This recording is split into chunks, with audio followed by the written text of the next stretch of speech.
Good morning. As you all know, I am the nursing manager for the critical care department.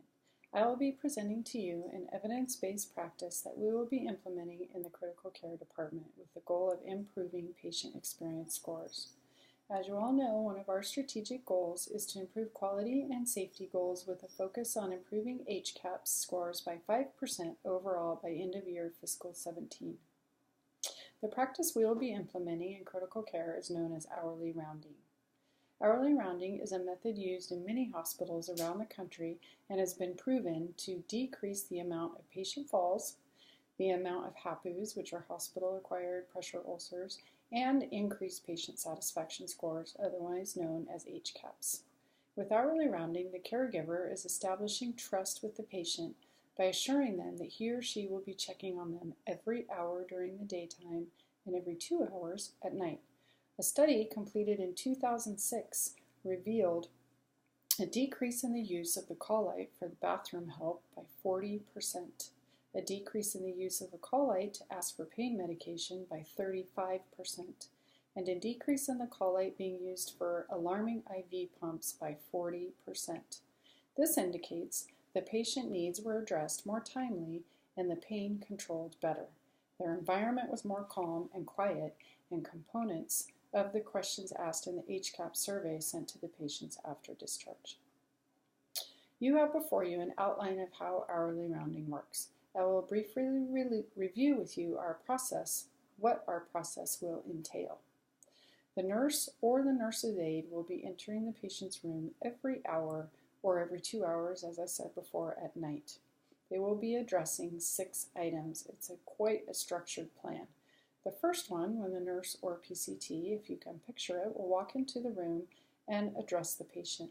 As we all know, we professionally address a patient by their surname or by the name that they wish to be called. Number 2, the nurse or the PCT will perform any task that needs to be performed. This includes medication administration, changing the position of the patient, asking the patient questions, any tasks that need to be done, maybe a dressing change perhaps. Number 3, the nurse or PCT will address the patient using 3 well-known P's: pain, potty, and position. Pain they will address, asking if the patient is in pain, doing their normal review using a scale, using the FACES scale if the patient's nonverbal. They will be asking the patient if they need help to the restroom, help to get up to the bedside commode, or help using the bedpan. The 3 P's: pain, potty, and position. Number 4, they will perform an environmental check. This is very important for safety reasons and for patient satisfaction reasons. For safety reasons, because they will look around the room, the nurse or the PCT, and they will look for anything on the floor, any water or liquid on the floor that needs to be cleaned up. They will also make sure that the patient has their bedside table right near them and everything that the patient needs within arm's length. Their water perhaps, their glasses, their dentures, maybe their cell phone. They will also ensure that the patient has their call light at their bedside and that the patient knows how to use their call light. The environmental check is very important. Number 5, the nurse or the PCT will communicate to the patient when they will return. For example, they come in at 10:30 in the morning. They perform steps 1 through 4. Number 5, they then let the patient know, I will be back in an hour. That means 10:30.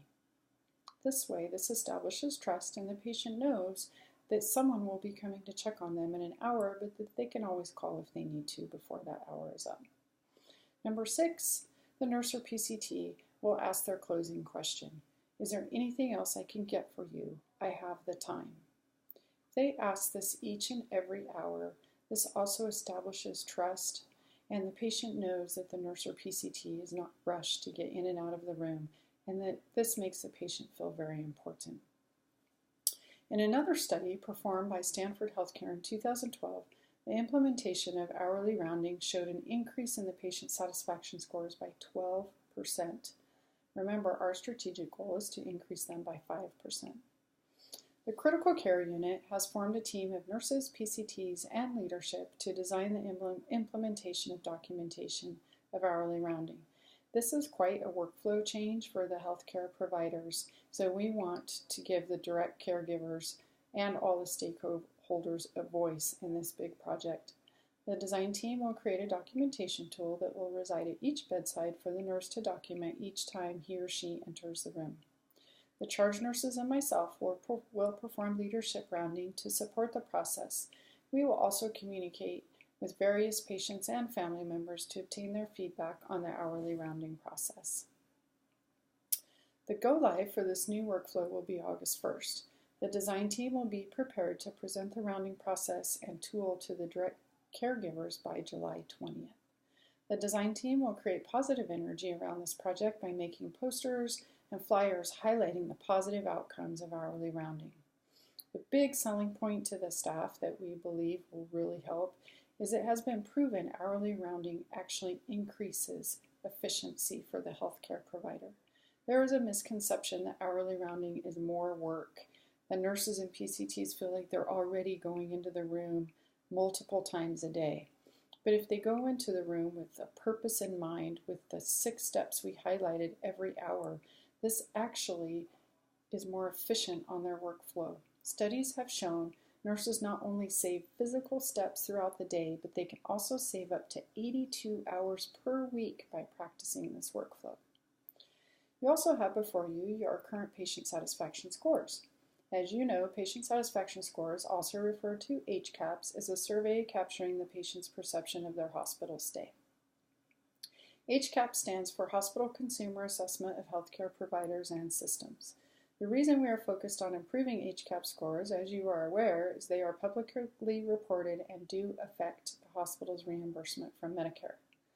Let me review just a few of the 27 questions asked on the survey, and you will see how hourly rounding will impact these questions. One of the questions: during this hospital stay, how often did the nurses treat you with courtesy and respect?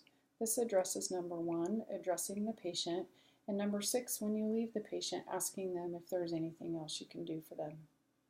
Another question: during this hospital stay, how often did the nurses carefully listen to you? And that is another purpose of going into the room. We don't want to just run in and out. We want to carefully listen to our patients.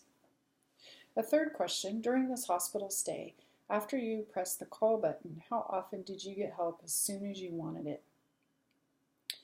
With hourly rounding, the plan is to decrease the amount of times the patient actually hits the call bell, and so this question will be answered because they won't have to hit the call bell as often. And another question: how often did you get help to the bathroom or in using a bedpan as soon as you wanted it? That's one of the big reasons patients fall. They try and get out of bed themselves because they can't get help to the bathroom, and it's a very big patient dissatisfactor when they cannot get help. Patients also feel like they're already a burden on the healthcare workers, and so if we're asking and being proactive with helping them to the bathroom, then they don't feel like they have to ask. Another question is: during this hospital stay, how often was your pain well controlled? Well, one of the 3 P's is addressing the pain. If pain is addressed every hour instead of waiting for the patient to call, pain is going to be so much more well controlled. We'll be measuring the scores to these questions monthly and posting the metrics in the lounge in the unit and sharing them at our CDC meetings. We will also be measuring nurse satisfaction by providing the nurse a pre-survey and in 3 months a post-survey regarding how hourly rounding has impacted their workflow. We are extremely excited for this adventure. I'd be happy to answer any questions that you may have.